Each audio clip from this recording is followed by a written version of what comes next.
अस्सलाम वालेकुम to all of you. Hope so आप लोग ठीक होंगे। सबसे पहले तो most welcome to my channel. और आज का हमारा टॉपिक जो है वो सेलुलर ऑर्गेनाइजेशंस पे है। तो सबसे पहले तो मैं आप लोगों का बहुत बहुत शुक्रिया अदा करती हूँ जो लोग रेगुलर जो है मेरी वीडियोस देख रहे हैं और अच्छा मतलब कि फ़ीडबैक दे रहे हैं। सबका बहुत बहुत शुक्रिया।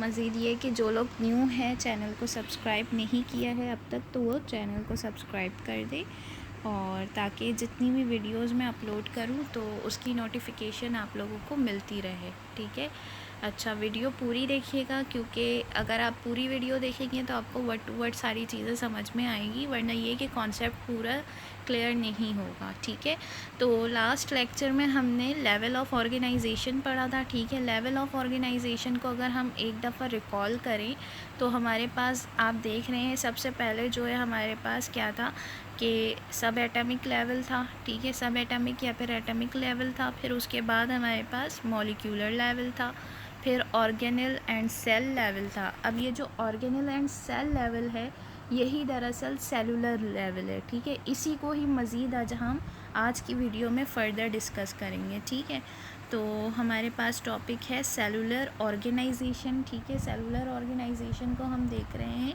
यानी कि सेल के ऊपर बात हो रही है कि all the organism have been divided into 5 major groups. जितने भी ऑर्गेनिज़म्स हैं दुनिया भर की बात हो रही है कि उन तमाम ऑर्गेनिज़म्स को यानी लिविंग ऑर्गेनिज़म्स को कितने ग्रुप्स में डिवाइड किया गया है, 5 मेजर ग्रुप्स में डिवाइड किया गया है, जिसमें सबसे पहले आपके पास प्रोकैरियोट्स हैं, फिर प्रोटिस्ट्स हैं, फिर फंजाई, प्लांट्स और एनिमल्स हैं। अब जितने भी ऑर्गेनिज़म्स हैं they are all made up of cells. ठीक है, अच्छा इनमें से जो है there are 2 basic types of cell. 2 तरह के बेसिक टाइप्स होते हैं सेल के। The organism is first group are made of prokaryotic cell while the other group have eukaryotic cell. अच्छा, तो कह रहे हैं कि जो ऑर्गेनिज़म फर्स्ट ग्रुप में हैं वो क्या कहलाते हैं, प्रोकैरियोटिक सेल कहलाते हैं, और जो सेकंड ग्रुप में है वो यूकैरियोटिक सेल कहलाते हैं। यानी कि सेल 2 तरह के होते हैं। अब आपने अगर मेरी पिछली वीडियो देखी हो, पिछली से पिछली वीडियो, ठीक है, पिछली वीडियो तो कोवलेंट और आयनिक बॉन्ड पे मैंने बनाई है, उससे भी पिछली वीडियो अगर आपने देखी है, पढ़ी है, तो उसमें मैंने आपको बताया था कि प्रोकैरियोटिक क्या होते हैं और यूकैरियोटिक क्या होते हैं। ठीक है, यहाँ पे मैं दोबारा बता देती हूँ कि प्रोकैरियोटिक वो सेल्स होते हैं जिनके अंदर जो न्यूक्लियस है वो ट्रू हो, यानी कि न्यूक्लियस जो है वो ट्रू ना हो। ठीक है, यानी कि न्यूक्लियस या न्यूक्लियर पार्ट जो है वो उसमें कोई ना कोई कमी बेशी हो। ठीक है, न्यूक्लियर पार्ट जो है या न्यूक्लियस कंप्लीट ना हो, तो ऐसे सेल को प्रोकैरियोटिक सेल कहते हैं। और वो सेल जिसमें न्यूक्लियर पार्ट या न्यूक्लियस जो है कंप्लीट हो, यानी कि न्यूक्लियर मेम्ब्रेन के साथ और फर्दर जो अंदर जो उसके माइन्यूट ऑर्गेनल्स हैं उनके साथ अगर वो कंप्लीट है तो इट मीन्स कि वो यूकैरियोटिक सेल है। अब क्या है कि cells organise in 3 ways to make the bodies of organism. Cell जो है 3 तरीके कार से जो है क्या कहते हैं ऑर्गेनाइज होते हैं ताकि वो ऑर्गेनिज़म की बॉडीज़ बना सके। सेल्स जो है ऑर्गेनिज़म को यूनिसेलुलर भी रखते हैं। सेल्स क्या कहते हैं, सेल की वजह से ऑर्गेनिज़म या तो यूनिसेलुलर हो सकता है, या कॉलोनियल हो सकता है, या फिर मल्टी सेलुलर हो सकता है। And the organism form through this organisation are unicellular organism. और जो ऑर्गेनिज़म इस मरहले से मिलकर जो है बनता है तो उसको ऑर्गेनिज़म क्या कहलाता है, या तो वो यूनिसेलुलर ऑर्गेनिज़म होगा, या कॉलोनियल ऑर्गेनिज़म होगा, या फिर मल्टी सेलुलर ऑर्गेनिज़म होगा। ठीक है, अब यूनिसेलुलर ऑर्गेनिज़म के बारे में हम देख लेते हैं। यूनिसेलुलर ऑर्गेनिज़म्स कौन से होते हैं, only one cell make the life of an organism. सिर्फ एक सेल से मिलकर बने होते हैं ऐसे ऑर्गेनिज़म।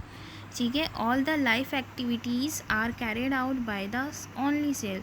तो जितनी भी इनकी लाइफ की एक्टिविटीज़ होती है वो सिर्फ एक सेल के अंदर कैरिड आउट हो रही होती है। ठीक है, अब हमारे पास अमीबा, पैरामीशियम, यूग्लिना जो है ये क्या है, कॉमन एग्जांपल्स हैं यूनिसेलुलर ऑर्गेनिज़म्स की। ठीक है, तो फिगर आपके पास 1.4 है। फिगर 1.4 में मैं आप लोगों को यहाँ पे बता देती हूँ। ये देखें, ये फर्स्ट वन हमारे पास अमीबा है, मिड में जो है वो पैरामीशियम है, और लास्ट वन जो है वो यूग्लिना है। ठीक है, नीचे नेम भी लिखे हुए हैं। ठीक है, अब इसके बाद हमारे पास यूनिसेलुलर ऑर्गेनिज्म पढ़ लिया हमने। अब इसके बाद सेकंड कैटेगरी आ जाती है हमारे पास कॉलोनियल टाइप सेलुलर ऑर्गेनाइजेशन की, ठीक है।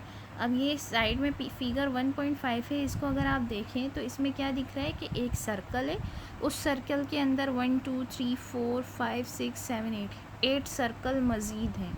और वो जो 8 सर्कल मज़ीद हैं वो कैसे हैं, एक दूसरे के ऊपर गुच्छा बनाया हुआ है उन्होंने, ठीक है। अब इसके बारे में हम पढ़ लेते हैं कि क्या लिखा हुआ है कि कॉलोनियल टाइप जो होती है सेलुलर ऑर्गेनाइजेशन, उसमें क्या होता है कि many unicellular organism leave together, ठीक है। बहुत सारे यूनिसेलुलर ऑर्गेनिज्म जो है एक साथ रहते हैं, but don't have any division of labour among them, लेकिन इनके दरमियान क्या होता है, फासला नहीं होता। इन्होंने ख़ुद को डिवाइड नहीं किया हुआ है, ना ही इन्होंने मेहनत की है ख़ुद को डिवाइड करने में। Each unicellular organism in a colony lives its own life and doesn't depend on the other cell for its vital requirement. हर एक सेल जो है ना इसके अंदर, वो अपनी लाइफ खुद जी रहा है और वो दूसरे सेल के ऊपर क्या कर रहा है, डिपेंड नहीं कर रहा है।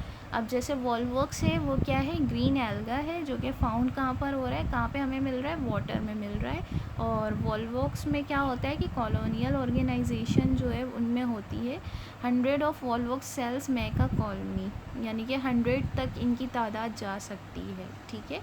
अब मल्टी सेलुलर ऑर्गेनाइजेशन में क्या है, मल्टी सेलुलर आपको पता है मल्टी सेलुलर कौन से ऑर्गेनिज्म है, प्लांट्स हैं, ठीक है, एनिमल्स हैं, ह्यूमन बीइंग हैं, ठीक है। हम क्या है, मल्टी सेलुलर हैं। तो मल्टी सेलुलर ऑर्गेनाइजेशन में क्या होता है कि सेल्स जो हैं वो ऑर्गेनाइज होते हैं टिश्यू के फॉर्म में, ऑर्गन के फॉर्म में और ऑर्गन सिस्टम के फॉर्म में। अब जैसे फ्रॉग है और मस्टर्ड है, ये क्या है, बेस्ट एग्जाम्पल है मल्टी सेलुलर ऑर्गेनाइजेशन की, ठीक है। अब मस्टर्ड प्लांट को हम पढ़ लेते हैं, ये एग्जाम्पल बता रहे हैं। जैसे क्या कहते हैं, यूनिसेलुलर में आपको अमीबा, पैरामीशियम और यूग्लिना की एग्जाम्पल मिली, कॉलोनियल टाइप में वॉल्वॉक्स की एग्जाम्पल मिली। इसी तरह मल्टी सेलुलर ऑर्गेनाइजेशन में आपको मस्टर्ड प्लांट और फ्रॉग की एग्जाम्पल दे रहे हैं। और इसके साथ साथ हाँ ठीक है, देख लेते हैं आगे। अच्छा, मस्टर्ड प्लांट जिसका साइंटिफिक नेम जो है ब्रासिका कैम्पेस्ट्रिस है, ये कब होता है, इसको विंटर में शो किया जाता है, यानी कि विंटर में, सर्दियों के मौसम में जो है इसको बोया जाता है। और ये and it produces seed at the end of winter, सर्दी के अख्ताम पे जो है ये क्या करता है कि विंटर की क्या कहते हैं, सीड जो है वो प्रोड्यूस करता है। The plant body is used as vegetable, जो पूरी प्लांट बॉडी है वो वेजिटेबल के तौर पर यूज़ होती है, जबकि इनका जो सीड है वो किस लिए यूज़ होता है कि उसके अंदर से ऑयल को एक्सट्रैक्ट किया जाए, ऑयल जो है उसके अंदर से निकाला जा सके, ठीक है। The organs of the body can be divided into 2 groups on the basis of their function. अब जो ऑर्गन हैं इनकी बॉडी के, उनको आप क्या कर सकते हैं, 2 ग्रुप्स में डिवाइड कर सकते हैं उनके फंक्शन के बेसिस पे। रूट, स्टेम, ब्रांचेस और लीव्स, ये चारों क्या हैं, वेजिटेटिव ऑर्गन है। तो ये क्या करते हैं, सेजुअल रिप्रोडक्शन में पार्टिसिपेट नहीं करते प्लांट के।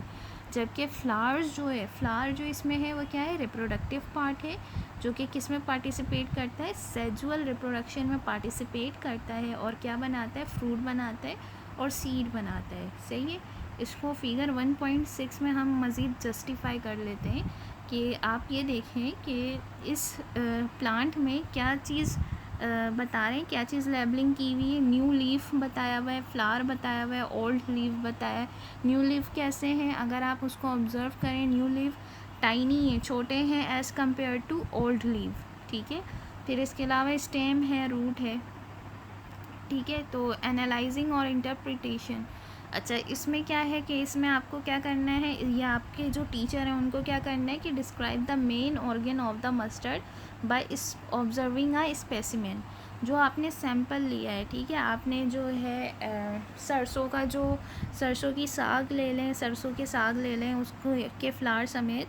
तो फिर आपने क्या किया है कि अब आप इसमें से देख लें कि ये जो न्यू लीफ है या ओल्ड लीफ है, स्टेम है, रूट है, ये सारी चीज़ें क्या हैं, वेजिटेटिव पार्ट हैं, सिवाय किसके, फ्लावर के। फ्लावर क्या है, रिप्रोडक्टिव पार्ट है, ठीक है। अच्छा, दूसरा हमारे पास मल्टी सेलुलर ऑर्गेनिज्म में आ जाता है फ्रॉग। फ्रॉग का साइंटिफिक नेम रेना टिग्रीना है। और ये क्या है, show the multi cellular organisation. Rana tigrina जो है वो क्या कर रहा है, मल्टी सेलुलर ऑर्गेनाइजेशन को रिप्रेजेंट कर रहा है। अच्छा, the body is made of organ system. इसकी बॉडी जो है वो क्या बना रही है, ऑर्गन सिस्टम बना रही है। और हर एक ऑर्गन सिस्टम जो है वो कंसिस्ट हो रहा है दूसरे और रिलेट कर रहा है दूसरे ऑर्गन से, ठीक है।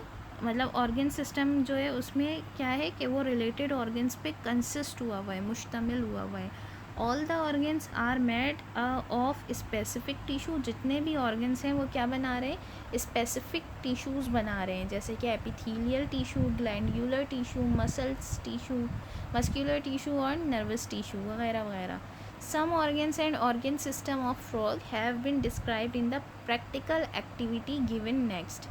कुछ ऑर्गन सिस्टम जो है फ्रॉग के हम किस में रीड आउट करेंगे, प्रैक्टिकल एक्टिविटी में, जो कि नेक्स्ट हमें दिया है, ठीक है। इसको हम कल डिस्कस करेंगे, ठीक है। तो होप सो। अच्छा, एनालाइजिंग एंड इंटरप्रिटिंग।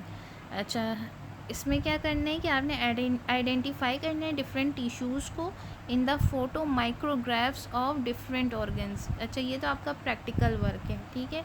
तो इसमें क्या करना है कि आपने क्या करना है, ऑब्जर्वेशन करनी है, जो कि आपका लैब टीचर जो है वो आपको करवाएगा, ठीक है। फर्दर मैं इसको एक्सप्लेन कर दूँगी नेक्स्ट वीडियो में। होप सो आपको वीडियो अच्छी लगी होगी और होप सो आपको सारी बातें क्लियर होंगी, ठीक है।